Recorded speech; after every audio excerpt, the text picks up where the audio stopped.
El canto, fuentes históricas, metodologías de aprendizaje, intérpretes y más. Un podcast semanal de Miguel Bernal Menéndez.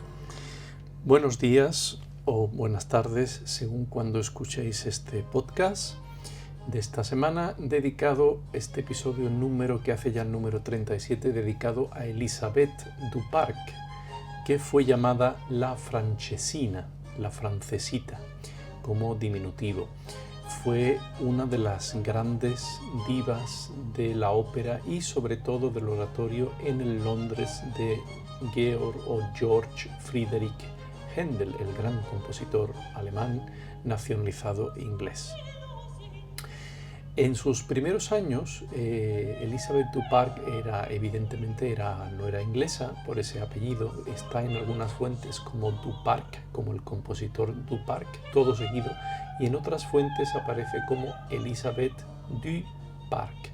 Luego seguramente se haría una adaptación a la inglesa de su apellido para que fuera fonéticamente más fácil, seguramente. Y entonces quedó como Elisabeth Duparc o Duparc.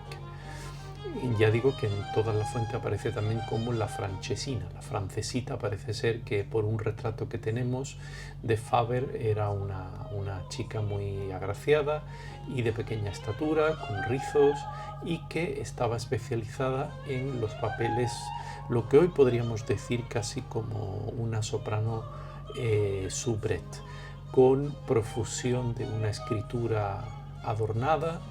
Händel no escribió para ella grandes papeles dramáticos, sino más bien un canto ligero, lleno de adornos, lleno de trinos, lleno de una escritura normalmente en tempi allegro y con coloratura en semicorcheas, en grupos de 4 y de 8 semicorcheas, y también en tresillos con grandes saltos y escalas que iban desde el do grave hasta el si y el do agudo. O sea que por lo que podemos ver en la escritura de las arias, que ahora comentaré un poco las obras que escribió Händel para ella, podemos ver que era una voz especialmente ligera.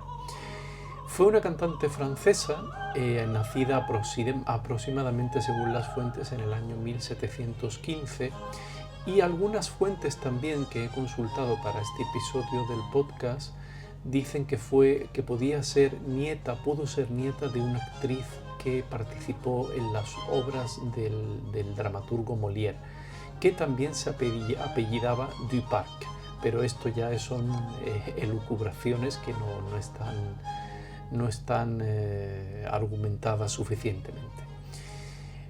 Además de cantar, como era típico en la época y como una buena señorita, siguió la tradición francesa y sus primeros talentos fueron la danza.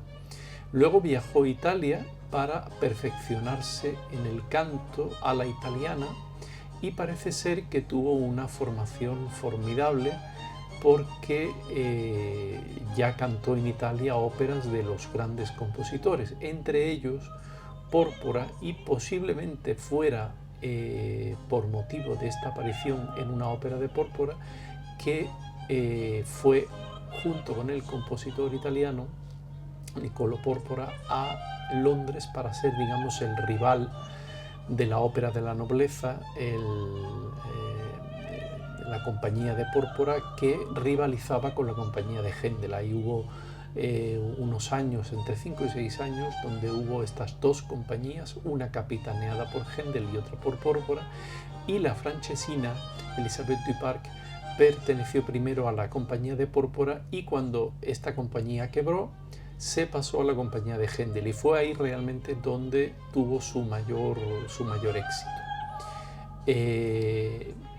Parece ser que cantó en Pistoia alrededor del año 1732, luego en Florencia 1731, 1734 y 1735. Luego comentaré un poco todas estas primeras óperas, y parece ser que fue ahí donde, cantando la Adelaide de Pórpora, fue el compositor el que la insistió para que fuera con ella a Londres, donde estuvo, parece ser, a partir del año 1735. 1736. Como digo, también cantó obras de Giovanni Battista Peschetti, Pórpora, como he dicho, Francesco Maria Veracini, Riccardo Broschi, que era el hermano, que actuó como compositor también en la ópera de la nobleza, Egidio Duni, entre otros. Pero, digamos, la fama de la Francesina vino más bien por su colaboración con Händel. Como digo, importante también para poder contextualizar la importancia de esta cantante fue los artistas, los otros cantantes con los cuales actuó, entre ellos Gustavus Waltz, el bajo, John Bird, el tenor, Caffarelli, el gran castrato, Montagnana, Lamerighi, Chimenti, Montagnana, Saletti, entre otros, ¿no? Con lo cual, y luego en los oratorios Cecilia Young Arn, Susanna Chiber, Caterina Galli, Giulia Frassi y Cassandra Frederick. Todos estos cantantes cantaron con la Francesina en su comparecencia en los escenarios londinenses.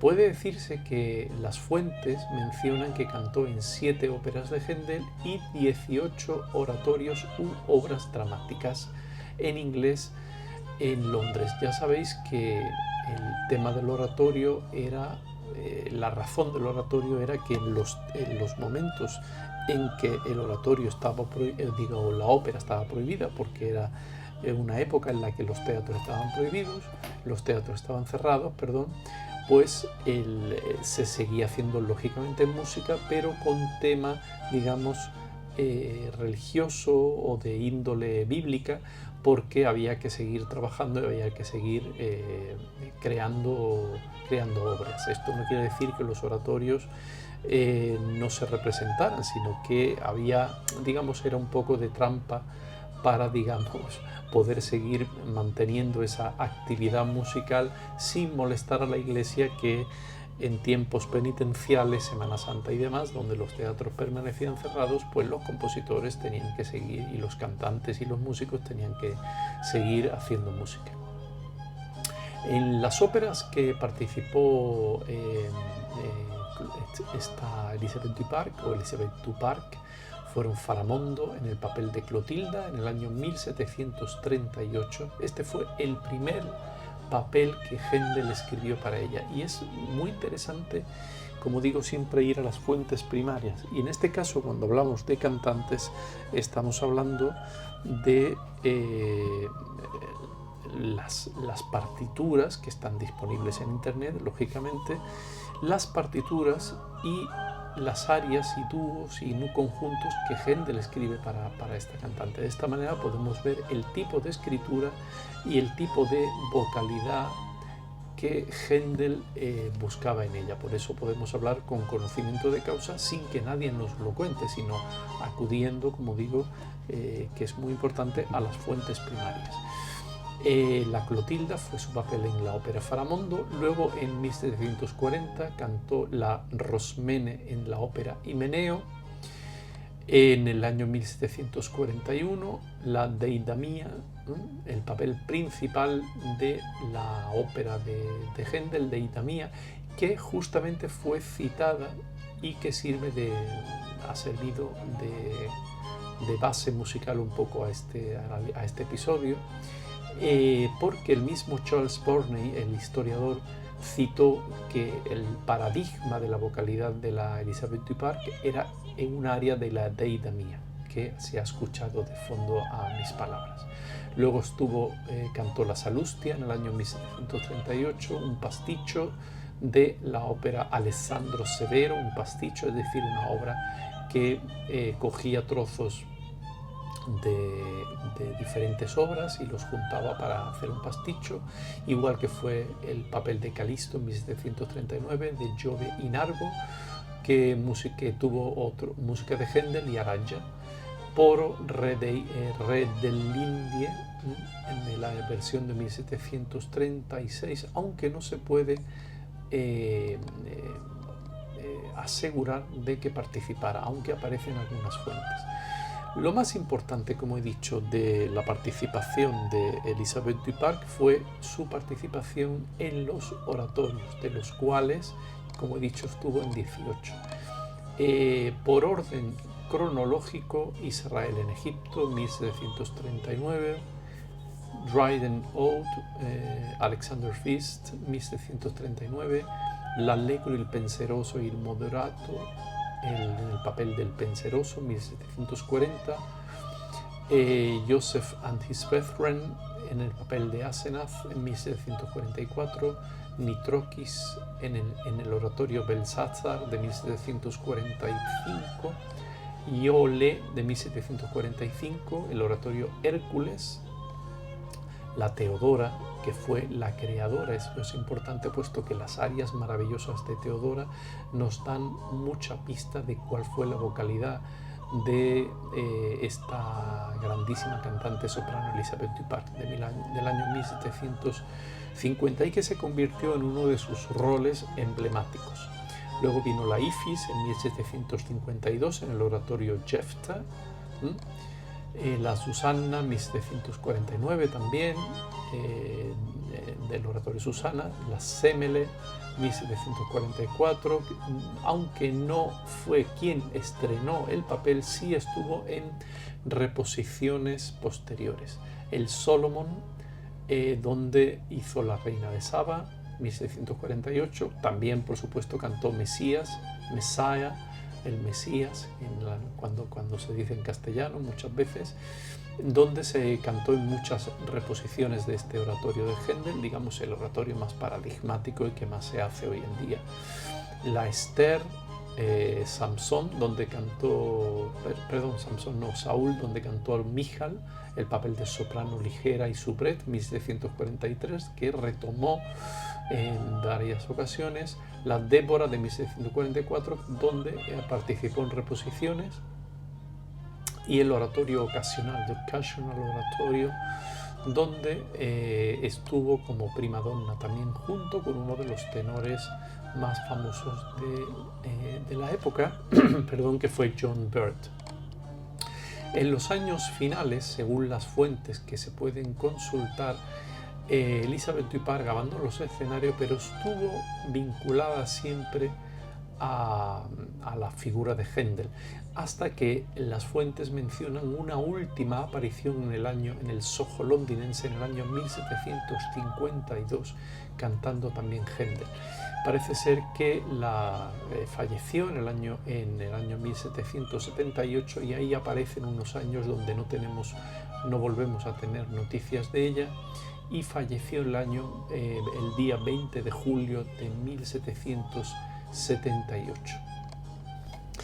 Si acudimos como siempre me gusta, a las fuentes, a la base de datos, mejor dicho, de Corago, de la Universidad de Bolonia, donde podemos hacer un recorrido de las óperas de la base de datos, de las participaciones, en este caso de Elisabeth du Parc, la francesita, vemos un poco las óperas, los compositores que aparecen, por supuesto Händel, luego Veracini, Francesco Maria Veracini, en Londres ya, con su ópera Partenio, de Giovanni Battista Pescetti, con la conquista del Bello d'Oro, también en el Teatro Haymarket de Londres.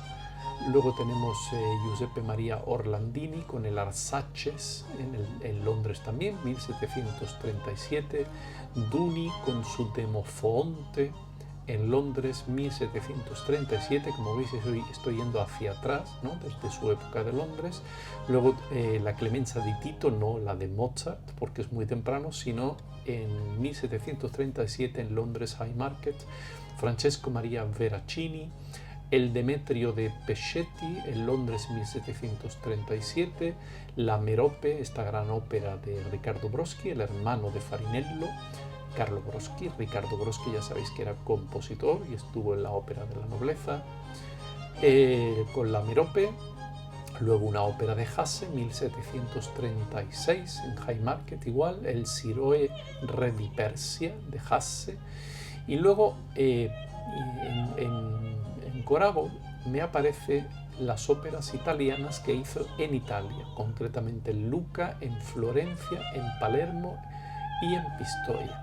Y en donde la más lejana, más cercana a su ya visita a Londres a partir del año 1736, aparece el Isipile de Giovanni Porta, la Adelaide, que comenté antes, que fue posiblemente la razón que llevó a Pórpora a llevarse a la Francesina a Londres, que fue la ópera Adelaide de Pórpora. Es interesante, si abrimos, en Corago podemos abrir cada uno de los eventos y ver los intérpretes que participaron, porque es curioso que ninguno de los cantantes que participaron en esta Adelaide de Pórpora luego se encuentran en Londres, solamente la Francesina, ¿no? Es interesante hacer un recorrido de los cantantes, de cómo se fueron moviendo por Europa. Como digo, la Adelaide creo que es la razón por la cual ese personaje de Matilde en Adelaide de Pórpora que le llevó del teatro del Cocomero a Londres. Antes de esto cantó en el Alessandro Severo de Schiassi, también en Florencia, una ópera anónima, Alessandro nell'Indie, en Palermo en el Teatro di Santa Cecilia, otra ópera en Pistoia en 1732, La Serva Favorita de Kinzer. También en Florencia en 1731 tenemos dos óperas de Kinzer, La Vanità delusa y La Commedia in Commedia. Este compositor yo no lo conocía porque tiene un apellido extraño, ¿no?